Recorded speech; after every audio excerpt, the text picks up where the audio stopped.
6 mukjizat Nabi Ilyasa dapat memurnikan air hingga menghidupkan orang meninggal. Nabi Ilyasa alaihissalam merupakan salah satu nabi yang namanya tertulis di dalam Al-Quran. Dia adalah keturunan keempat Nabi Harun alaihissalam dengan nama lengkap Ilyas bin Finhas bin Azar bin Harun bin Imron bin Khahis bin Aziz bin Lawai bin Yakub bin Ishak bin Ibrahim. Nabi Ilyasa alaihissalam sendiri diutus oleh Allah Subhanahu wa Ta'ala untuk mengingatkan kaum Bani Israel.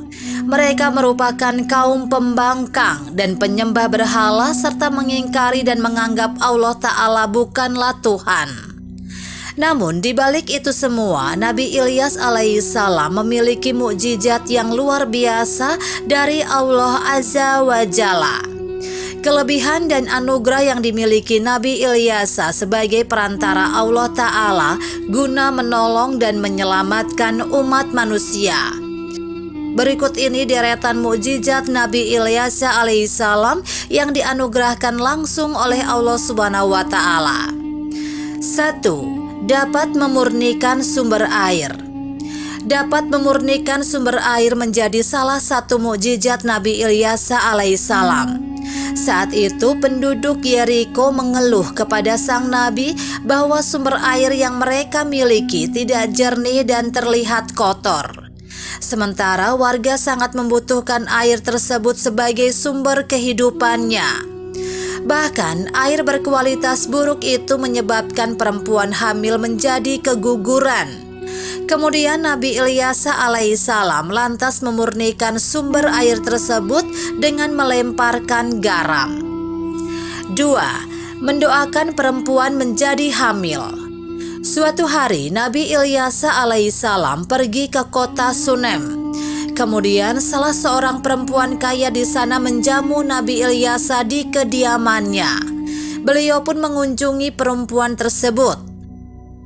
Untuk menghormati utusan Allah Subhanahu wa Ta'ala, sang perempuan beserta suaminya menyediakan kamar khusus untuk menginap Nabi Ilyasa alaihissalam apabila sedang berkunjung ke sana. Saat itu, pasangan suami istri tersebut belum memiliki keturunan. Mengetahui hal tersebut, lalu Nabi Ilyasa alaihissalam mendoakan mereka. Lantas benar saja, tahun berikutnya atas izin Allah Subhanahu wa Ta'ala, pasangan yang menantikan momongan itu memiliki seorang bayi. 3. Menghidupkan kembali orang meninggal. Mukjizat selanjutnya adalah menghidupkan kembali orang yang sudah meninggal dunia. Saat itu bayi di kota Sunem yang sebelumnya kedua orang tuanya didoakan Nabi Ilyasa hamil jatuh sakit. Akibat sakit yang sangat parah, bayi itu lalu meninggal dunia dan membuat sedih orang tuanya. Mendengar kabar tersebut, Nabi Ilyasa alaihissalam datang kemudian meminta izin kepada Allah Subhanahu wa Ta'ala agar menghidupkan kembali bayi tersebut. 4. Menyembuhkan penyakit kusta. Kusta salah satu penyakit yang ditakuti pada zaman Nabi. Bahkan saat masa Nabi Ilyasa alaihissalam pun penyakit ini sudah ada. Kala itu menyerang Naaman, yakni seorang panglima dari kerajaan Aram di Syria. Sang panglima pun meminta Nabi Ilyasa alaihissalam untuk membantu menyembuhkan penyakit kusta yang dideritanya. Lalu Nabi Ilyasa memintanya mandi di sungai Yordan sebanyak 7 kali.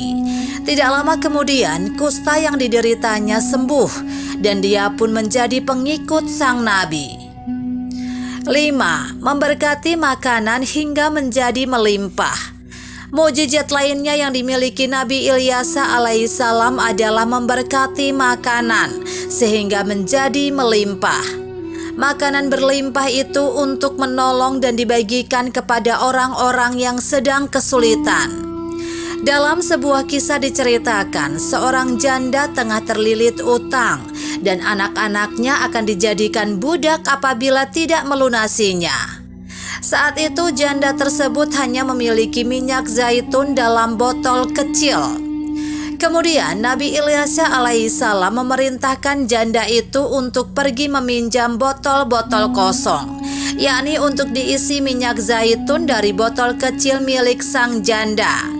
Ajaibnya terlihat ketika minyak zaitun dari botol kecil itu rupanya bisa mengisi botol-botol lain hingga penuh. Sang janda lantas menjual minyak zaitun tersebut sehingga mampu membayar utangnya. 6. Mengetahui peristiwa yang akan datang. Mukjizat Nabi Ilyasa alaihissalam yang lain adalah dapat mengetahui sebagian kejadian yang akan datang atau beberapa rahasia semesta selama ini tidak terungkap. Saat itu ketika kerajaan Samaria berperang melawan kerajaan Aram, Nabi Ilyasa memberitahukan berbagai strategi pihak Aram kepada Yoram, raja Samaria saat itu.